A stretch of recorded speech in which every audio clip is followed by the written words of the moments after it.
कुछ समय पहले की बात है। एक जंगल में एक पेड़ के नीचे एक होल बना हुआ था।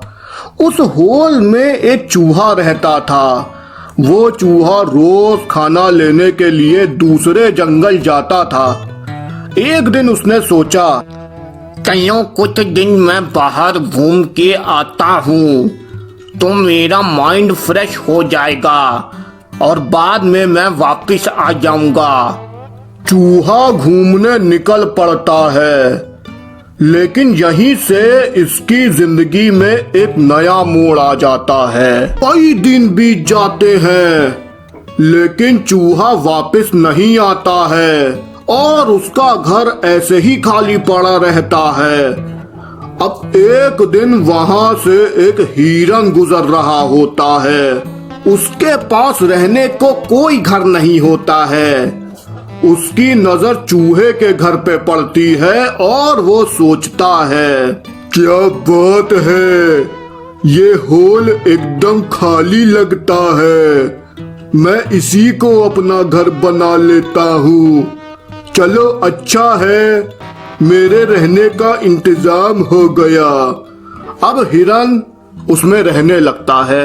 अब कुछ दिन बाद चूहा घूम के वापस आता है। वह देखता है उसमें एक हिरन रह रहा है। वो उसको गुस्से से कहता है, ये घर मेरा है, तुम यहाँ क्या कर रहे हो? निकलो मेरे घर से।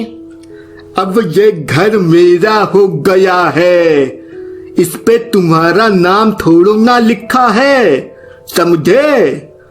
निकल जाओ यहाँ से, वरना अच्छा नहीं होगा। करना हो कर ले। इस जंगल का एक नियम है, जो जहाँ पे रहने लगता है वो उसकी जगह हो जाती है। और तुम्हें तो पहले मैंने कभी देखा ही नहीं।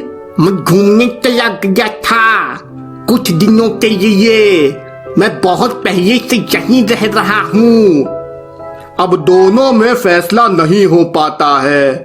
वो दोनों सोचते हैं, चलो एक काम करते हैं, इस बात का फैसला कोई तीसरे को करने देते हैं। ठीक है।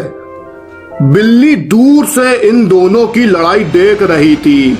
वो अपने आप ही से कहती है, काश ये दोनों मेरे पास आ जाए तो आज के खाने का इंतजाम हो जाएगा। किसी बहाने से बस मेरे पास आ जाए। अब बिल्ली जोर जोर से अच्छी अच्छी बातें करने लगती है, ताकि उसकी आवाज चूहे और हिरन तक पहुंच जाए।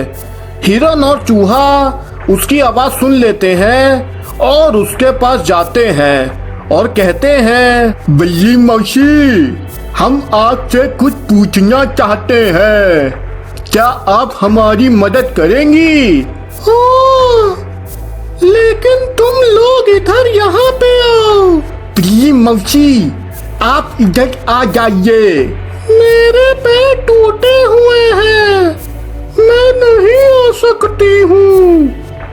अब चूहा और हिरन बिल्ली के पास जाते हैं। बिल्ली जैसे ही इन दोनों को देखती है, वो कहती है, आखिरकार तुम दोनों मेरे जाल में फंसी गए।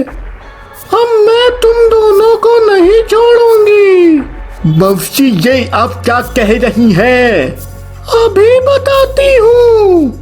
बिल्ली झट से इन दोनों के ऊपर झपट्टा मारती है और इन दोनों को मार डालती है। हमें कहानी से यह सीख मिलती है, हमको आपसी झगड़े में किसी तीसरे को नहीं लाना चाहिए। हमें शांति से हर चीज को सुलझाना चाहिए। तो दोस्तों, यही पूरी कहानी थी। अगर कहानी आपको पसंद आई है तो चैनल सब्सक्राइब करें।